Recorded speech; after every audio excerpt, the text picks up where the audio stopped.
atração que produz vida. Eu não sei quantos já ouviram falar de um local na África, fica mais ou menos no meio da África, chamada de Delta do Okavango.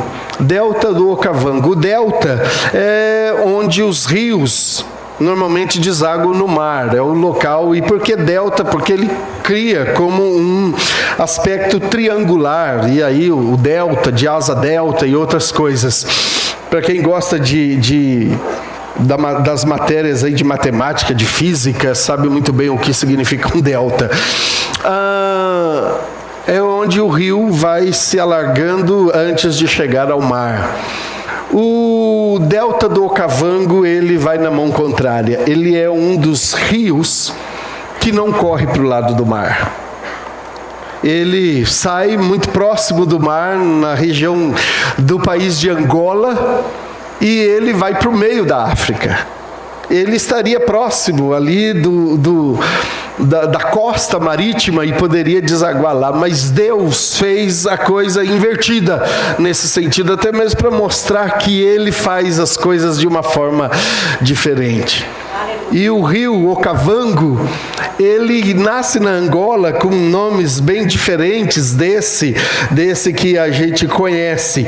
E ele vai atravessando alguns países do centro da África e ele vai terminar no país chamado Botsuana e no deserto do Kalahari. Ali ele é completamente absorvido pelo deserto.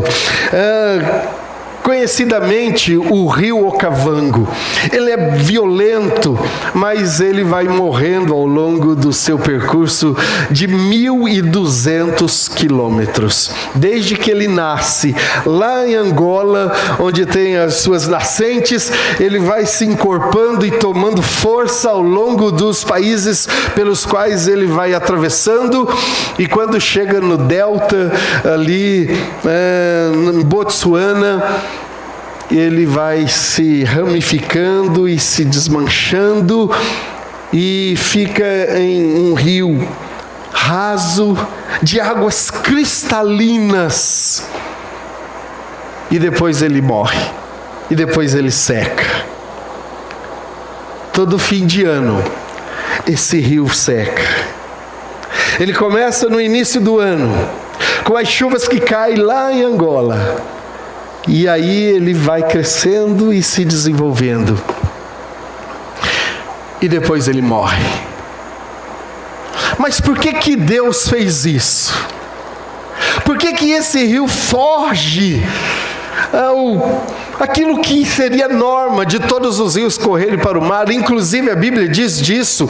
No livro sagrado há uma citação de que os rios correm para o mar e o mar não se enche. Mas esse, ele vai na mão contrária. Nós temos outros rios de menor importância que fazem o caminho, que seria o curso para o interior e não para o mar. Mas esse rio é o mais interessante de todos eles, o rio Okavango. E durante essa caminhada dessas águas, o rio vai atraindo para si toda forma de vida.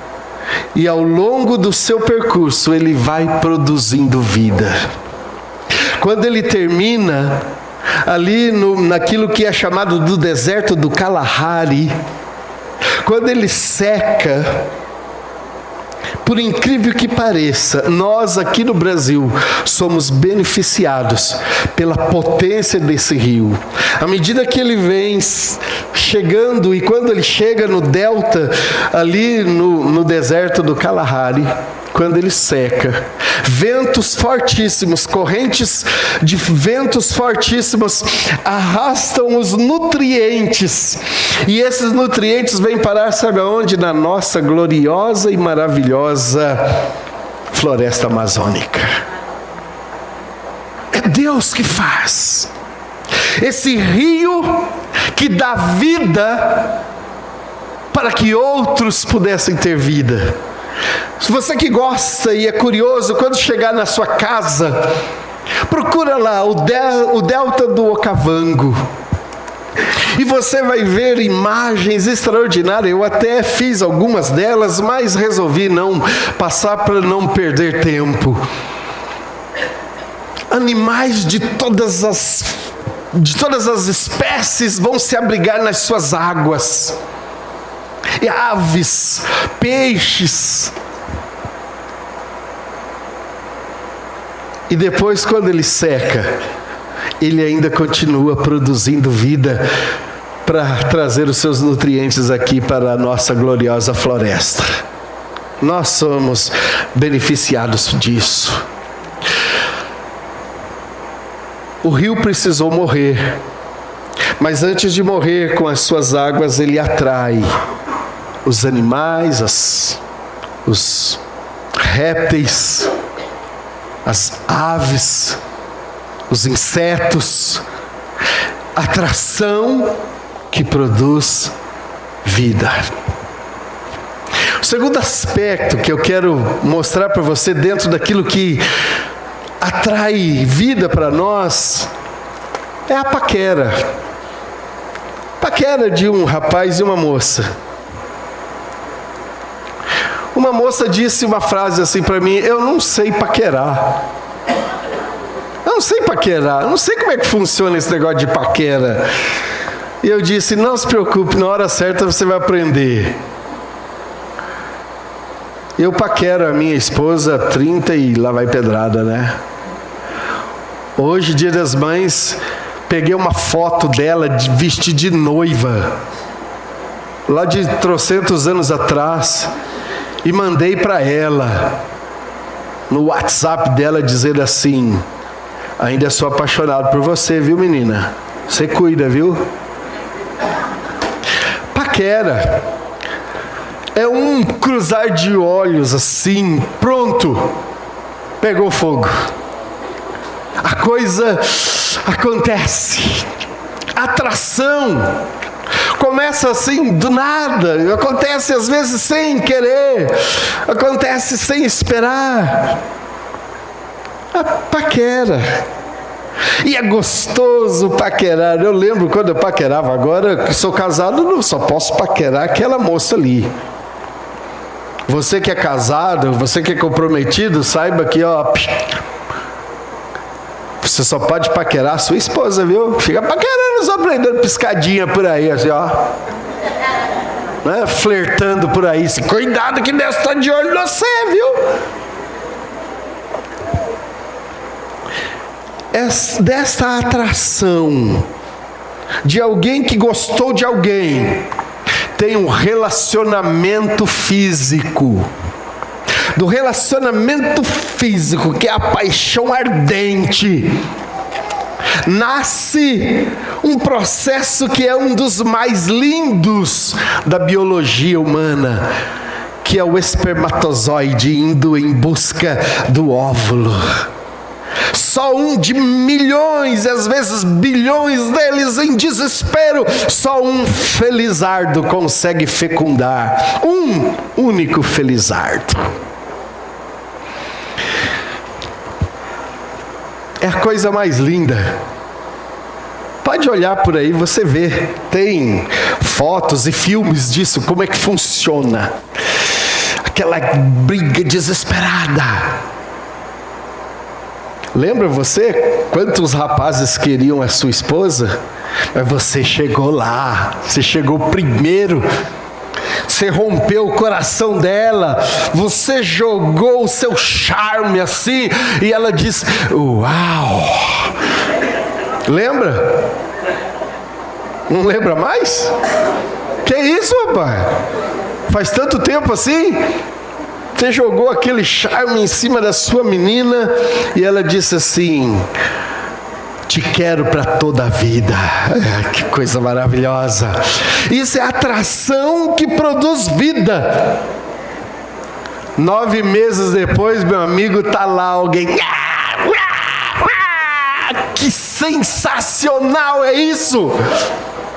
Eu fico olhando hoje em dia os pais que tiram foto dentro da maternidade. Eu não sei se eu teria coragem de assistir parto, não. Eu sou ruim para esse negócio de sangue. E se eu percebesse a minha esposa sofrendo, certamente eu ia dar uns tapas no médico, na enfermeira.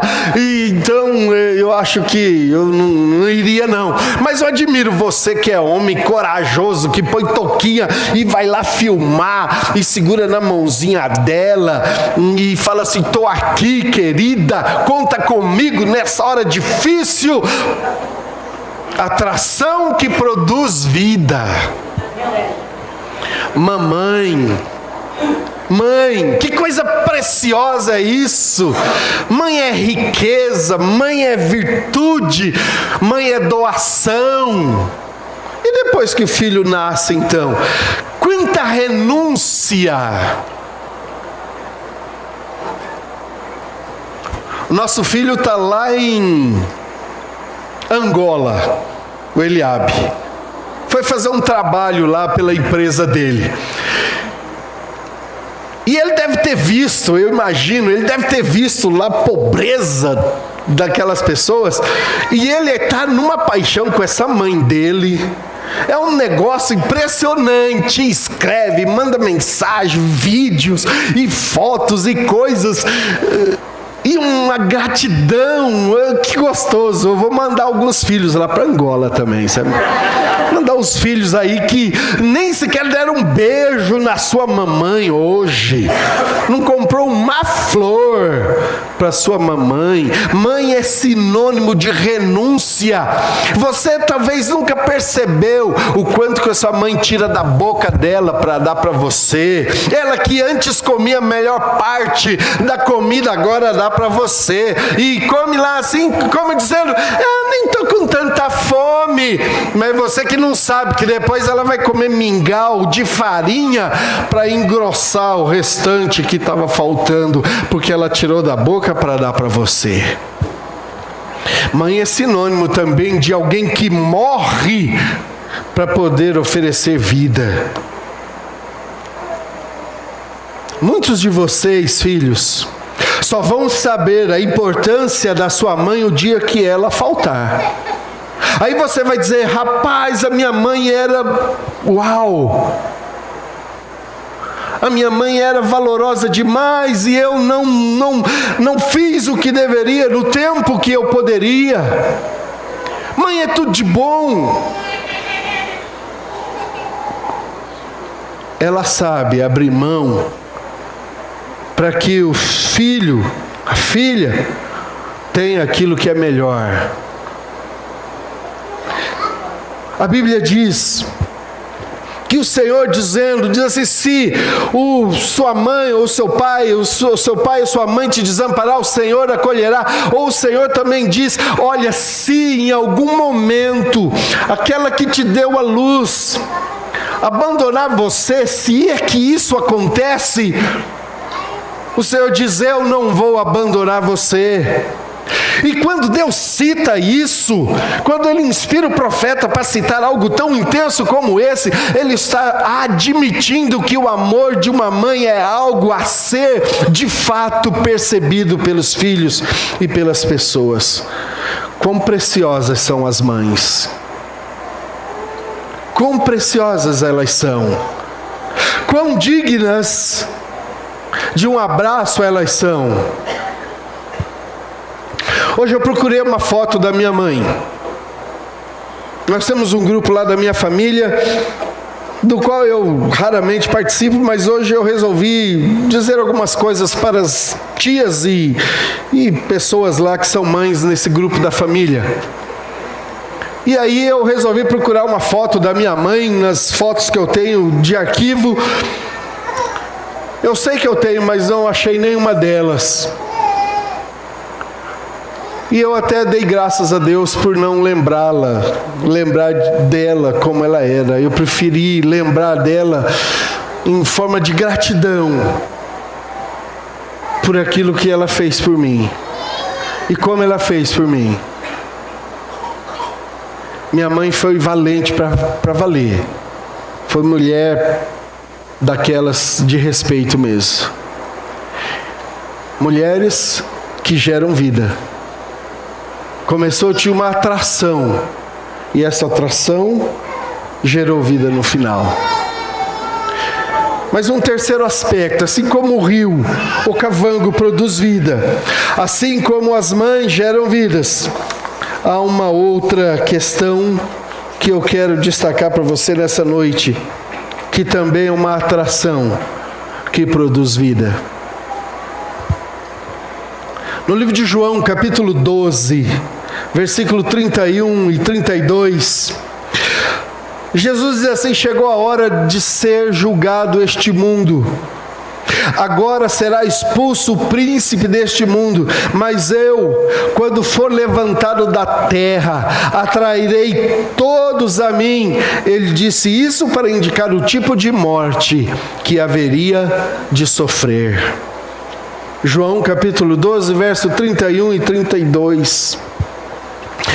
Com a ausência de justiça, com a ausência de santidade na terra, Jesus resolveu atrair todos nós, pecadores que somos, para Ele.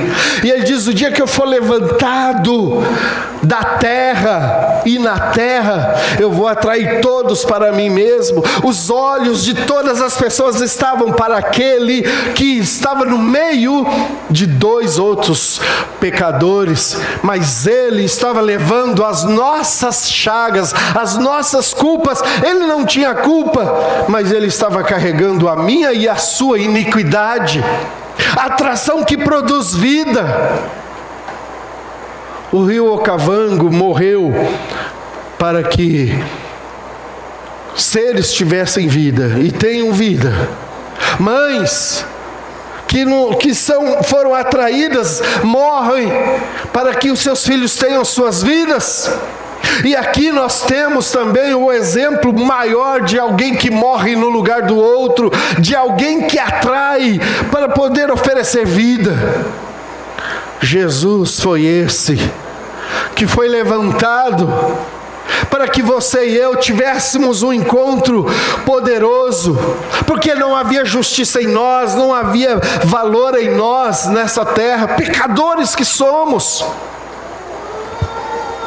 Eu quero chamar a atenção para o livro de Isaías, capítulo 53. Eu vou ler o texto inteiro e quero que você acompanhe, por gentileza, a leitura. Eu vou ler bem compassadamente para que você entenda esse texto tão glorioso e tão extraordinário da palavra do Senhor.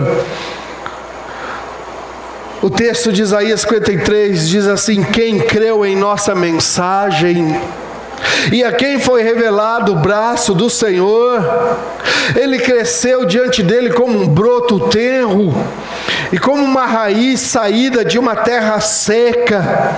Ele não tinha qualquer beleza ou majestade que nos atraísse. Entenda isso. Jesus estava naquela cruz condenado, mas Ele diz: eu vou atrair todos para mim. Mas o texto diz que não tinha nada que pudesse ser atraente nele. Que mistério é esse? Que atração é essa? Ele estava atraindo todas as nossas culpas para Ele mesmo, levando sobre si os nossos erros, as consequências das nossas decisões. Mas o texto continua: nada que nos atraísse, nada havia em sua aparência para que o desejássemos. Ele foi desprezado e rejeitado pelos homens, como eu e você, um homem de dores e experimentado no sofrimento, como alguém de quem os homens escondem o rosto. Ele foi desprezado e nós não o tínhamos em estima. Que amor é esse? Que atração é essa? De alguém que, mesmo sendo desprezado, diz: eu estou atraindo vocês para mim. Eu estou atraindo vocês para a vida. Certamente, Ele tomou sobre si, verso 4, Ele tomou sobre si as nossas enfermidades e sobre si levou as nossas doenças. Contudo, nós o consideramos castigado por Deus atingido e afligido. Certamente, se nós estivéssemos lá, também diríamos a mesma coisa para aquele homem do meio. Iríamos dizer para ele assim: você merece o que você está passando, porque você blasfemou contra Deus.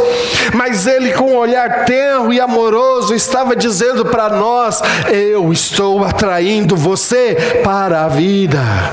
Glória a Deus. Certamente nós iríamos zombar dele lá também, porque ninguém estava entendendo o que estava acontecendo. Mas ele disse: eu, quando for levantado, vou atrair todos para mim. Querendo ou não, nós somos atraídos pela graça e pela misericórdia de Deus. Renunciando ou não, aceitando ou não, gostando ou não, nós somos atraídos por esta vida.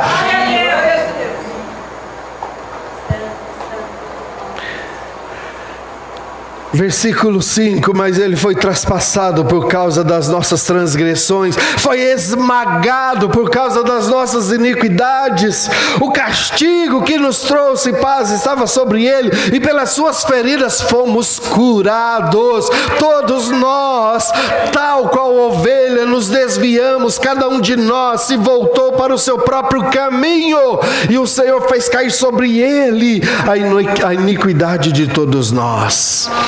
Verso 7 diz: ele foi oprimido, ele foi afligido, e contudo não abriu a sua boca. Como um cordeiro foi levado para o matadouro, e como uma ovelha que diante dos seus tosqueadores fica calada, ele não abriu a sua boca.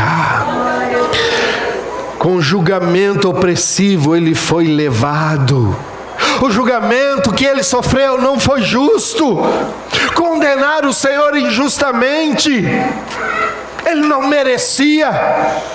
Ele não fez nada que justificasse ser pendurado naquela cruz, mas ele disse: quando eu for levantado, eu vou atrair todos para mim. Mesmo a gente virando as costas para ele, ele resolveu nos atrair para ele mesmo. Com julgamento opressivo ele foi levado. E quem pôde falar dos seus descendentes? Quem pode falar dos seus descendentes? Pois ele foi eliminado da terra dos viventes. Por causa da transgressão do meu povo, ele foi golpeado. Quem são os descendentes de Jesus? Ele nunca casou. Ele nunca se relacionou com uma mulher. Ele não teve filhos. Ele morreu sem descendência. Mas que amor é esse? Quando ele diz: quando eu for levantado, eu vou atrair muitos para mim mesmo.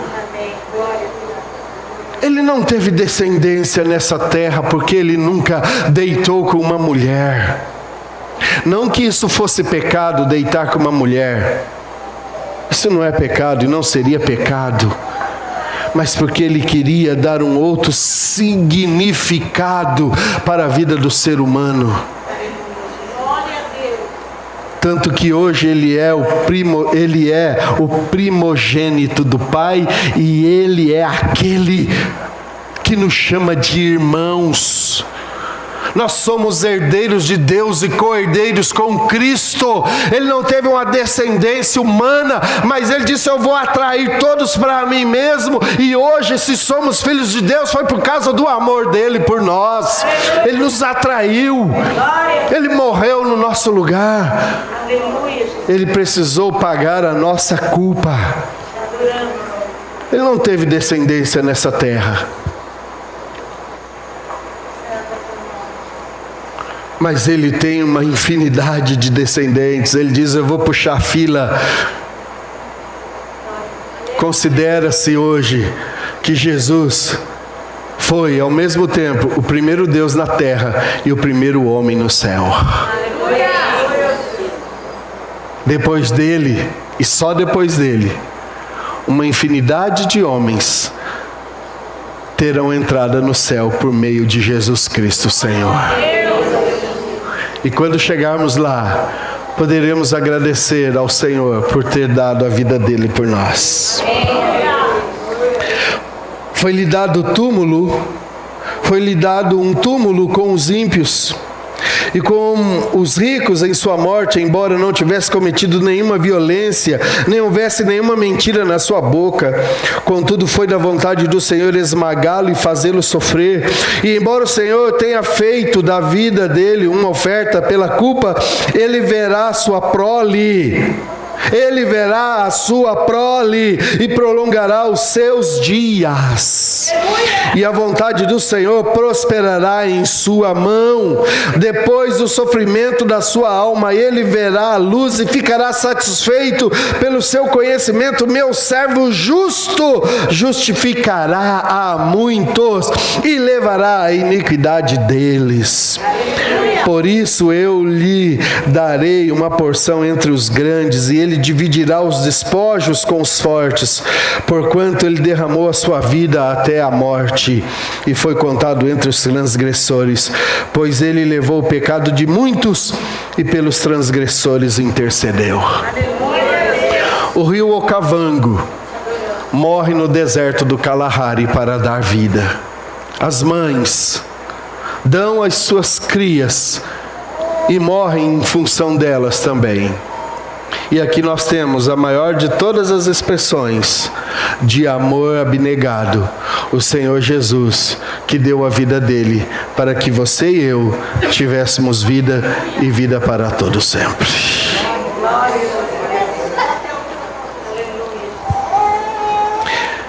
E eu quero terminar